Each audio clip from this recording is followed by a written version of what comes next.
உன்னை ஆசீர்வதிக்கிறவர்களை ஆசீர்வதிப்பேன், உன்னை சபிக்கிறவர்களை சபிப்பேன். உன்னை ஆசீர்வதிக்கிறவர்களை ஆசீர்வதிப்பேன், உன்னை சபிக்கிறவர்களை சபிப்பேன். கர்த்தர் நல்லவர், கர்த்தருக்கு மகிமை உண்டாகட்டும். நாளிலும் கூட ஆபிரகாமை ஆண்டவர் அழைக்கும் பொழுது சொன்ன வாக்குத்தத்தம், ஆண்டவருடைய வாக்கு, உன்னை ஆசீர்வதிக்கிறவர்களை ஆசீர்வதிப்பேன், உன்னை சபிக்கிறவர்களை சபிப்பேன் என்று சொல்லி ஆண்டவர் ஆபிரகாமை அழைக்கும் பொழுது சொன்னார், உன் தகப்பன் வீட்டை விட்டு, உன் தேசத்தை விட்டு, உன் இனத்தாரை விட்டு புறப்பட்டு நான் காண்பிக்கும் தேசத்துக்கு நீ போ, நான் உன்னை ஆசீர்வதிப்பேன்,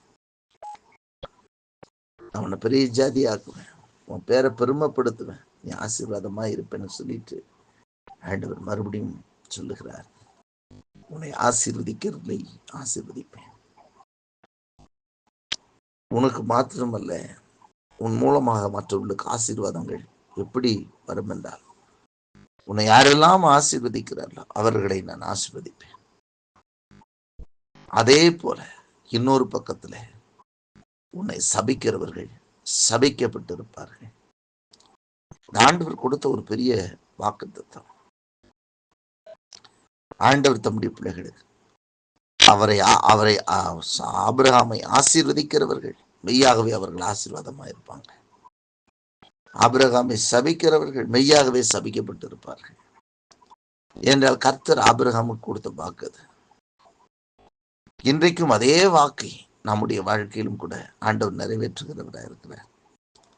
வேதம் சொல்லுகிறது, நீங்கள் கிறிஸ்துவினுடையவர்களானால், கலாத்தியர் 3ஆம் அதிகாரத்திலே வாசிக்கும் பொழுது இவனமாய் சொல்லப்பட்டிருக்கிறது, நீங்கள் கிறிஸ்துவினுடையவர்களானால் ஆபிரகாமின் சந்ததியாராய் வாக்குத்தத்தத்தின்படி சுதந்திரராயும் இருக்கிறீர்கள் என்று.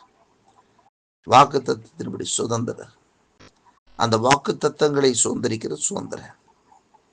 ஆகவே இந்த நாளிலே நம்மை ஒருவர் பார்த்து ஆசீர்வதிக்கும் பொழுது அவர்கள் ஆசீர்வதிக்கப்பட்டிருப்பார்கள்.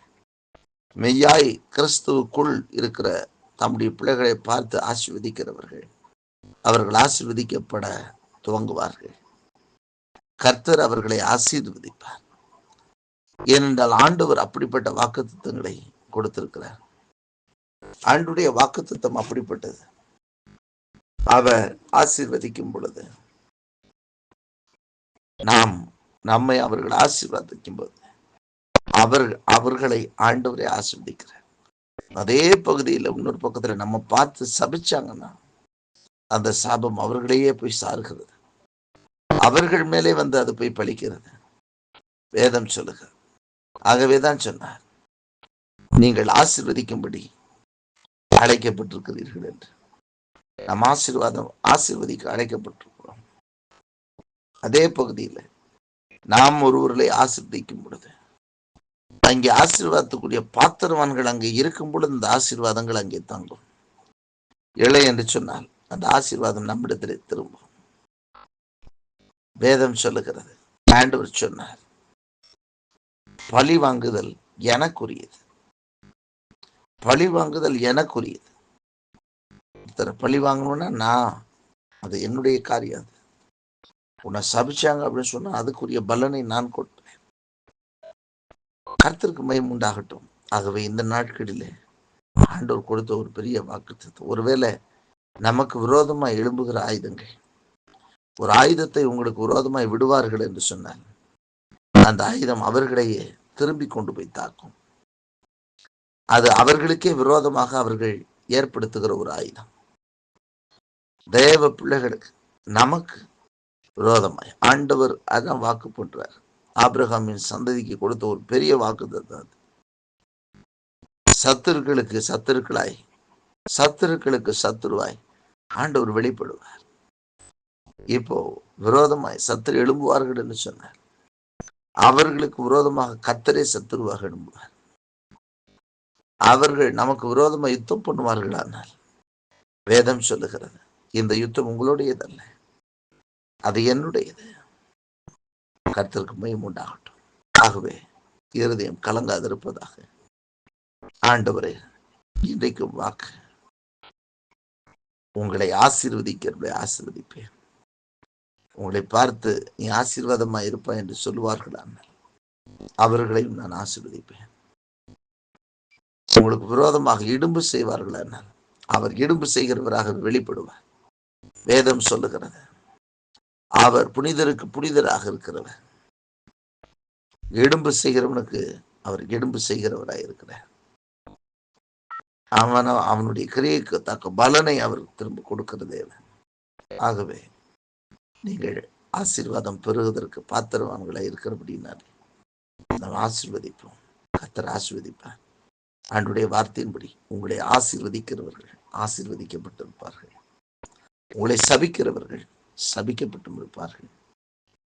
இன்றைக்கும் ஆண்டுடைய வார்த்தையின்படி ஒவ்வொருவரையும் ஆசீர்வதிப்பாராக. ஒருவேளை நான் எதுவுமே பேசுறதில்லை, ஆனால் என்னை மோசமாய் பேசுகிறார்கள் என்று சொல்வீர்களானால் நீங்கள் பயப்படாதிருங்க. உங்களை சபிப்பார்களானால் பயப்படாதிருங்க. அந்த சாபம் உங்களை மேற்கொள்ளுவது கிடையாது. நீங்கள் கர்த்தருக்கு பயந்து ஆண்டவருக்கு நீங்கள் உண்மையாய் இருக்கிறீர்கள். ஆனால் உங்களோடு கூட ஓயாமல் அவர்கள் சண்டை செய்கிறார்கள். ஓயாமல் உங்களுக்கு விரோதமாக அவர்கள் பேசிக் கொண்டிருக்கிறார்களா? நீங்கள் அதை கண்டு சோர்ந்து போகாதிருங்க, பயப்படாதிருங்க. அவர்கள் சொல்லுகிற சாபங்கள் படிப்பதில்லை. நீங்கள் கர்த்தருக்குள் இருக்கிறபடினால, நீங்கள் கிறிஸ்துவின் உடையவர்களா இருக்கிறபடினால உங்களை விரோதித்து உங்களை சபிப்பார்கள் என்றால் அது அவர்களுக்கே அவர்கள் வெட்டி கொள்ளுகிற மிகப்பெரிய குழியாக அது காணப்படுகிறது. ஆகவே உங்களுக்கு விரோதமாய் பேசப்படக்கூடிய பொல்லாத வார்த்தைகளை கண்டு கேட்டு சோர்ந்து போகாதிருங்க. கர்த்தர் உங்களை ஆசீர்வதிப்பார். உங்களை ஆசீர்வதிக்கிறவர்கள் ஆசீர்வதிக்கப்பட்டிருப்பார்கள். உங்களை சபிக்கிறவர்கள் சபிக்கப்பட்டிருப்பார்கள்.